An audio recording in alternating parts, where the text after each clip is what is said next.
Hi everyone, welcome to my YouTube channel JK Tutoring. In this short video we're going to have a look at the term economies of scale in business studies. Now this video is going to be extremely useful for those who are studying Unit 1 Business and Enterprise, the NCFE exam board, AQA exam board and OCR. So how do businesses benefit from economies of scale and what does it mean? Large firms in particular enjoy economies of scale. Larger businesses often benefit from this because they can buy materials at lower unit costs because they buy such large quantities. So for example, in a large corporation, you need a huge amount of stock. So in order to save and minimize your costs, you would buy in bulk. You'd buy most things all together, and therefore your unit of costs will decrease. In the same way, if you buy a small bag of crisps, it may cost you 50p in your local shop, but if you bought a bag of 6 for £2 in Tesco, each bag, if you work it out, it would be 33 pence. So what does work out cheaper? Of course, buying the bigger bag of crisps would be working out a lot cheaper, and you get more in it. This enables you to spread the costs of overheads. Now the word overheads are your running expenses of your business, and these can be administration costs, staff costs, for example, wage, you've got rent and utility bills. These are all called overheads in business terms.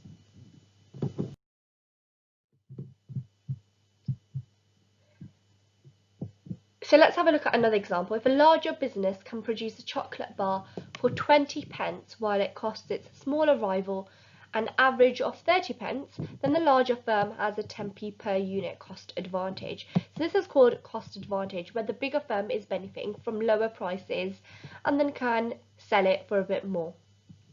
This allows a larger firm to charge lower prices and enjoy a higher profit margin than smaller businesses. So as you can see, it is very beneficial for larger businesses. So it is a major advantage for these large firms. However, do you think it's always a good idea to have a larger firm? And of course, expansion has some disadvantages for larger firms.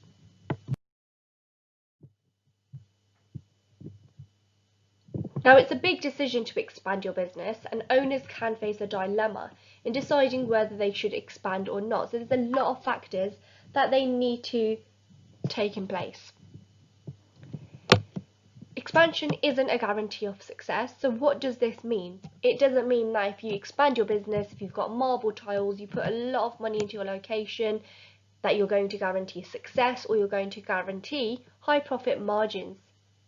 It's all about your sales and the quality of your products as well. All expansion plans can fail, which leads to losses rather than an increased profit. Therefore, you need to consider the opportunity cost of, do you think it is really important for you to do that? The risk of expansion also means that some owners may be reluctant to invest or borrow money, which means they may decide to stay small or downsize and be satisfied with a lower risk profit. Of course, entrepreneurs do need to be risk takers, and without taking a risk, you may not be able to get that return on capital invested. However, as I said, avoiding growth could be a risk too, as a smaller business could be at cost disadvantage compared to their larger businesses who have economies of scale. So looking at smaller businesses, they lose out on having that economies of scale. So their prices are a lot more higher, and therefore they'll get lower profit margins and less customers.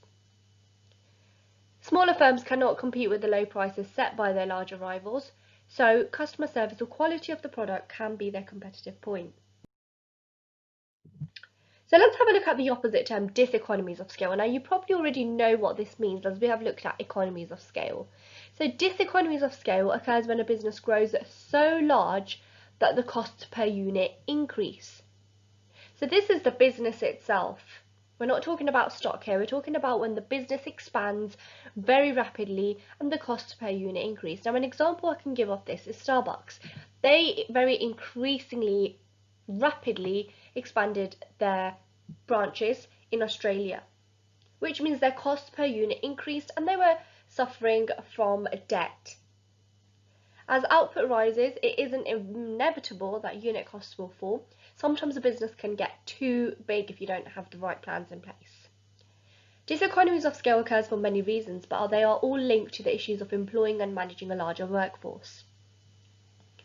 Levels of customer service can decline rapidly, leading to major issues for the company in levels of customer satisfaction, complaints, and reputation.